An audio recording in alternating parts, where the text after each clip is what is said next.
Bismillahirrahmanirrahim. Assalamualaikum warahmatullahi wabarakatuh. Alhamdulillahirabbil alamin wa bihi nasta'inu ala umuri dunya waddin. Wassalatu wassalamu ala asyrafil anbiya'i wal mursalin sayyidina wa maulana Muhammadin wa ala alihi wa sahbihi ajmain, amma ba'd. Baik, perkenalkan, nama saya Adi Biau Effendi dengan NIM 23030260150, Prodi Pendidikan Bahasa Arab, mahasiswa UIN Wali Songo Semarang. Pada kesempatan kali ini saya akan menjelaskan beberapa ayat yang berkaitan dengan pendidikan.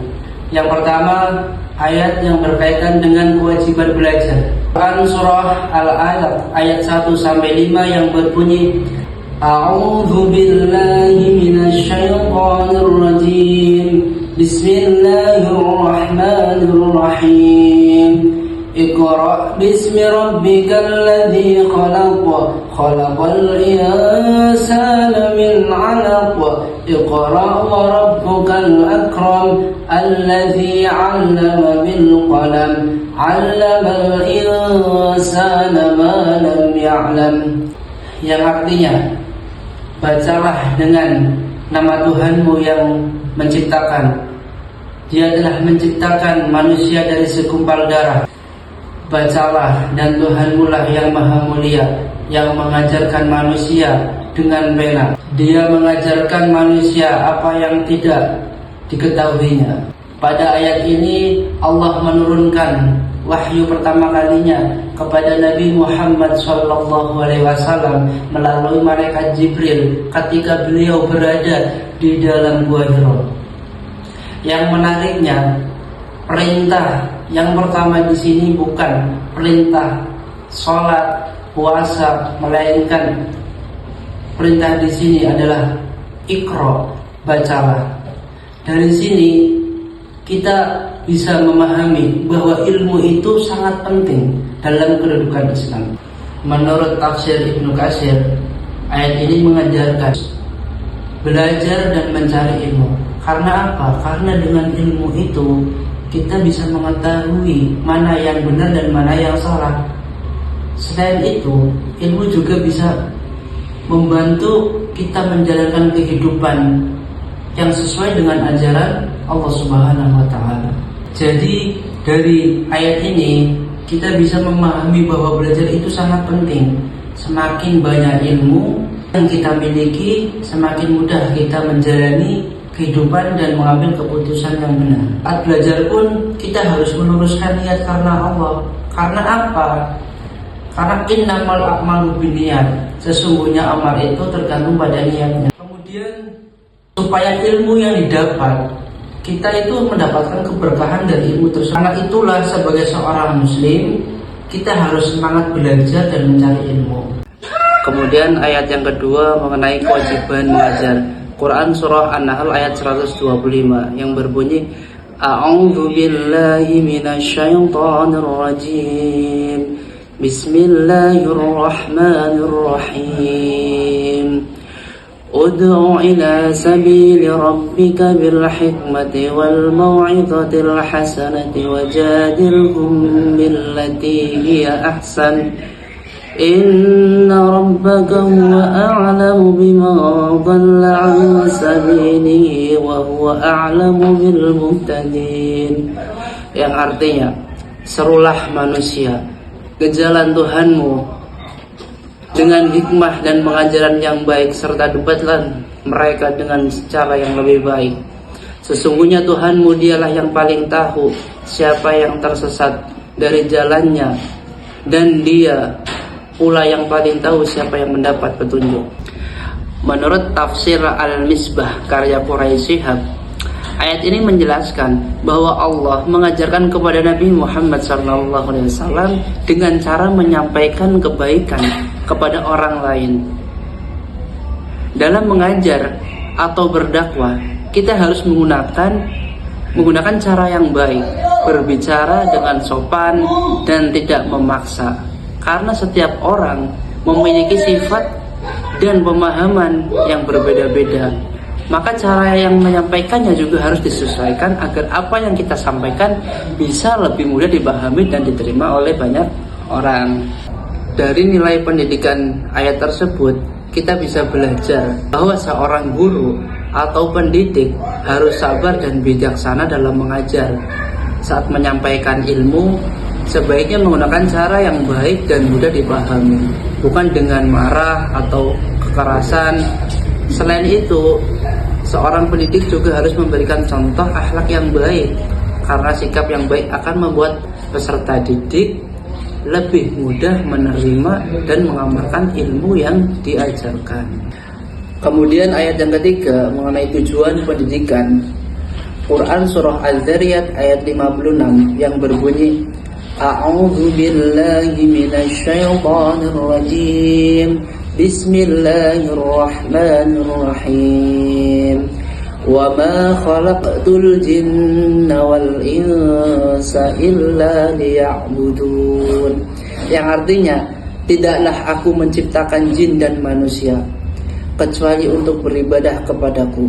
Menurut tafsir Ibnu Katsir, ayat ini menjelaskan bahwa tujuan utama manusia diciptakan oleh Allah Subhanahu wa taala adalah untuk beribadah kepadanya. Oleh karena itu, pendidikan dalam Islam tidak hanya bertujuan membuat seseorang menjadi pintar, tetapi juga membentuk pribadi yang beriman, bertakwa, dan mempunyai akhlak yang baik. Jadi, ilmu yang kita pelajari seharusnya dapat membantu kita semakin dekat kepada Allah Subhanahu wa taala dan menjadi manusia yang lebih baik. Kemudian ayat keempat tentang metode pendidikan. Quran surah An-Nahl ayat 44 yang berbunyi, Bismillahirrahmanirrahim. Bil bayyinati waz zubur wa anzalna ilaika dzikra litubayyana lin-nasi ma nunazzila ilaihim wa la'allahum yatafakkarun. Yang artinya, kami mengutus mereka dengan membawa bukti-bukti yang jelas, mukjizat dan kitab-kitab. Kami turunkan al-dzikr, yaitu Al-Quran, kepadamu agar engkau menerangkan kepada manusia apa yang telah diturunkan kepada mereka dan agar mereka memikirkan. Dari ayat ini kita bisa memahami bahwa Nabi Muhammad SAW mengajarkan umatnya dengan cara yang baik. Beliau menjelaskan sesuatu dengan jelas. Supaya apa? Agar mudah dipahami. Dan yang paling penting, beliau juga memberikan contoh langsung melalui sikap dan perbuatannya. Jadi, apa yang beliau ajarkan tidak hanya didengar, tetapi juga bisa dilihat dan diteladani oleh umatnya. Dari nilai pendidikan ayat tersebut, kita bisa belajar bahwasanya saat mengajar, materi harus disampaikan dengan cara yang jelas dan mudah dipahami agar tidak membuat peserta didik bingung. Selain itu, seorang guru, khususnya kita yang bakal jadi guru ya, seorang guru juga harus bisa menjadi contoh yang baik bagi muridnya. Karena biasanya apa yang dilakukan guru akan lebih mudah ditiru daripada hanya apa yang diucapkannya. Kemudian ayat yang kelima tentang subjek pendidikan. Quran surah At-Tahrim ayat 6 yang berbunyi, Bismillahirrahmanirrahim. Ya ayyuhalladzina amanu qu anfusakum wa ahlikum nara. قُوا أَنفُسَكُمْ وَأَهْلِيكُمْ نَارًا وَقُودُهَا النَّاسُ وَالْحِجَارَةُ عَلَيْهَا مَلَائِكَةٌ غِلَاظٌ شِدَادٌ لَا يَعْصُونَ اللَّهَ مَا أَمَرَهُمْ وَيَفْعَلُونَ مَا يُؤْمَرُونَ. Yang artinya, wahai orang-orang yang beriman, jagalah dirimu dan keluargamu dari api neraka yang bahan bakarnya adalah manusia dan batu. Penjaganya adalah malaikat-malaikat yang kasar dan keras.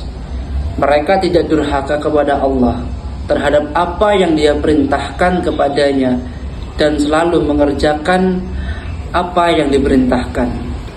Menurut tafsir Al-Qurtubi, ayat ini menjelaskan bahwa orang tua memiliki tanggung jawab untuk membimbing dan mendidik keluarganya agar selalu berada di jalan Allah Subhanahu wa taala. Jadi, keluarga merupakan tempat pertama bagi seorang anak untuk belajar tentang agama, akhlak dan kehidupan. Oleh karena itu, peran orang tua di sini itu sangat penting dalam membentuk karakter si anak dan kebiasaan anak sejak masih kecil. Apa yang diajarkan dan dicontohkan oleh orang tuanya biasanya itu akan menjadi dasar bagi perkembangan anak di masa depan. Dari nilai pendidikan ayat tersebut, yang pertama itu orang tua adalah pendidik pertama. Kemudian pendidik dimulai dari keluarga. Kemudian yang ketiga, tanggung jawab pendidikan adalah pada setiap muslim.